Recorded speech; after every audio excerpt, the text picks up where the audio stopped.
That's what happens when you're here on one night. You just can't get the staff these days. YTS. We'll try that again. I'm going up. I'm coming back. Good evening, Leeds. Good evening. Fantastic. You're right in the balcony? As long as it's loose. Now, as I say, my name is Jonathan Royle and I'm a mind reader. Unfortunately, we don't have much time here this evening, so I'm going to be really, really quick. So, the gentleman here, sir, before the show I took 3 cards, the 2 of clubs, the 8 of hearts and the jack of spades. Now, I've done something to one of these cards, but I can't tell you yet, otherwise it defeats the object of the entire thing. You might be influenced by the jack of spades, because it's the only court card there. You may be influenced by the 8 of hearts, because it's the only red card there. Or you might think, I'll out-trick him and I'll go for the smallest card. So if you had to name just one card right now, which card would it be, sir? The gentleman down there. 2 of clubs. The 2 of clubs. That was a free choice, wasn't it? We've not set anything up in advance. Now, if you'd have picked the 8 of hearts, nothing special about that. If you'd have picked the jack of spades, nothing special about that. But thankfully, I managed to predict in advance that you would indeed pick the 2 of clubs. The only one with the red back. Thank you. Obviously, to read minds, we need volunteers. So ideally, I need 4 perfect strangers, please, if you could be so kind. And I'm sure that if these 4 people make their way up to this wonderful here stage, everyone will give them a huge round of peer group applause. Thank you very much indeed, sir. Just walk that way, that's fantastic. And just come over here. Just stand there on that circle, just about there, under the 10-ton weight, that's perfect. Volunteer number 2, if you can spot this way, thank you very much indeed. So give me a round of applause as well. Just stand there on the track here, that's wonderful. Thank you very much for coming up, sir. If you could just stand there, that's brilliant. And finally, this lady, a final round of applause. Thank you very much indeed. Very brave for you all to get up here. Now, as you're nearest to me, and because we haven't got much time, okay, I'm sorry I'm going to be a little bit rude and not ask you names. I'm going to give you new names. You're now number 1. You're now number 2. You're number 3 and number 4. That's nice and easy for everyone, including myself, to remember. I'm going to try the most difficult thing with you, number 4, at the end. So I need to check we're in tune. So I've got 3 coloured envelopes here already at the start. We've got green, which is the colour of jealousy. Okay? We've got blue, which could be the colour of water. We've got red, which could be the colour of anger. There's positive traits to these colours as well, but I'm hoping that you'll be influenced by the colours to pick the ones that I hope to do. So please, just name a colour for me now, if you would be so kind. Blue, okay? You sure about that? Take the blue one, keep tight hold of it for now. That leaves me with green, the colour of jealousy, and red, the colour of anger. If I open up the red envelope, and from there pull this out, you will see that inside we have something that says, do not choose. We'll get rid of that for a moment. Also, we've got the green envelope. I open that up, and inside there's also a piece of paper that says, do not choose. Number 4, if you could be so kind to open your envelope and take out what is inside. Open that up and read it out nice and loud for everybody. I predict that you will choose the blue. Ladies and gentlemen, I predict that you will choose the blue envelope. You're going to be perfect for this. That's fantastic. I hope that I can tune in to the other 3 of you as closely, because when I go home tonight, my daughter, and I've got a picture of her here, Ashleigh, she's 2.5, and she'll say to me, Daddy, because I'll have to ring her after, she'll say, Daddy, were the audience really, really nice for the loads of people there? And I'll say, yes, they were, darling. And she'll say to me, Daddy, when you walked on, did they all clap and scream? And I'll say, yeah, they did, darling. And she'll say, you know, when you read the first 3 people's minds, if we get it right, I hope we do, did it go well? And I'll hopefully be able to say, yes, it did. And then she'll say, Daddy, did you get the lastest, the most difficultest one right? And I hope to be able to say yes to her. And if I can, then she'll say, oh, well, was it like that time a long time ago when you got it right? And everyone in the audience at the end, as the final person went back to the audience, all stood up and clapped and cheered.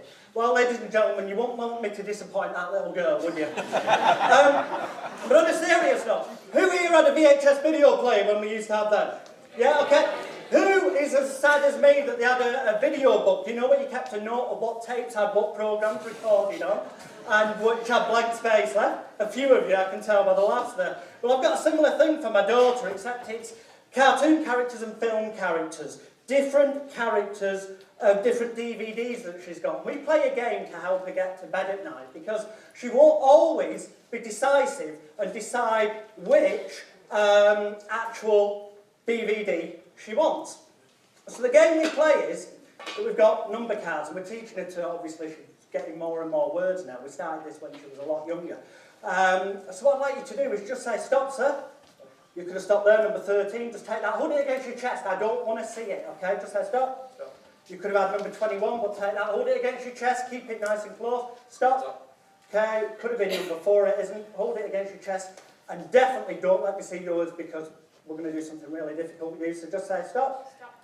Could have been number 3. It's not. Take that, hold it against your chest. You've now each got a random number. Now, those numbers are very important because what we have here is Ashleigh's DVD book, my daughter, that I borrowed from her. And each page in this book has got a number on it, okay? So I'm going to give this book to you, sir. And I'm going to walk away. I'd like you, when I'm not looking, to look at your number, find out what number is on that card, and find that page in the book, and tell me when you've done that. So can you quickly look at your card? Yeah? Have you done that? Yeah. Then find that page number in the book. Tell me when you've done that. And then just the page that corresponds with that number, remember just one of the images from that page. Remember it, yeah? And then close the book. And pass it to person number 2. I'll take that card off you. Thank you very much for getting rid of that. Person number 2, can you look at your number card? And then find the corresponding page with that number.